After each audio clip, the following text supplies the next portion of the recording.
Fala galerinha, ó, vamos falar de um assunto importante, interessante, que é o refluxo gastroesofágico. Então muita gente tem refluxo, ou se você não tem, você conhece alguém que tenha, ou se você não conhece alguém que tenha, você conhece alguém que já reclamou que está com refluxo e nem sabe o que é isso. Então primeira coisa, o refluxo, ele é o quê? Quando nós digerimos um alimento, ele vai e começa a sua digestão na própria boca, né? Então você mastigando, através da saliva, já começa a digestão. Esse alimento, ele vai para o esôfago, e do esôfago vai para o estômago, tá? Existem outras partes ali, mas basicamente isso nós temos que saber. Do esôfago para o estômago, existe um esfíncter, que é basicamente uma válvula responsável por abrir na hora que o alimento vai passar e fechar na hora que o alimento tem que ficar lá, no estômago. Se o indivíduo ele tem um refluxo gastroesofágico, ele tem basicamente uma hipotonia, uma falha na abertura e no fechamento, uma falha no fechamento dessa válvula, né, que é o esfíncter esofágico inferior. Ou seja, o alimento ele vai chegar no estômago e vai voltar para o esôfago. Mas isso tem problema? Sim. Por quê? Porque o pH do esôfago é diferente do pH do estômago. O estômago ele tem um pH muito ácido, ou seja, conforme o alimento ele bate no estômago e volta para o esôfago, ele pega aquele pH do estômago e vai para o esôfago, gerando a famosa sensação de queimação, ou pirose, ou regurgitação, né, seja lá o que for. Então, basicamente, essa é a fisiopatologia.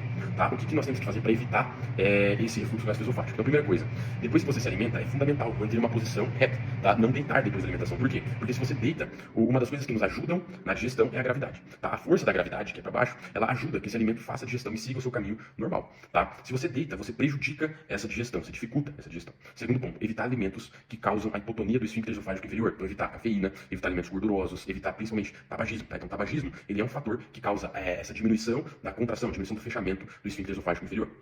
Outra situação, se você é aquele indivíduo que bate aquela pratada de pedreiro, aquela pratada braba, né, aquela pratada que vai muito alimento, né, mais de 1 quilo de comida, 700 gramas, tentar dividir isso. Por quê? Porque conforme você divide essa alimentação, você facilita o trabalho desse esfíncter. Vamos pensar assim, quanto menos esse esfíncter esofágico inferior precisar trabalhar, mais ele vai ter para estar ali disposto, estar ali disponível pra gente. Então se você joga uma carga alimentar muito alta ali, ele vai ter um trabalho muito grande. Então esse alimento pode acabar voltando, gerando esse refluxo. Beleza? Então, essas são algumas das situações, tem várias outras situações também que dá para fazer para prevenir ou melhorar esse refluxo gastroesofágico, tá? Mas se você tiver tendo esse tipo de sensação de queimação, de pirose ou até mesmo náusea, seja lá o que for, procure um médico especialista para que ele possa lhe auxiliar.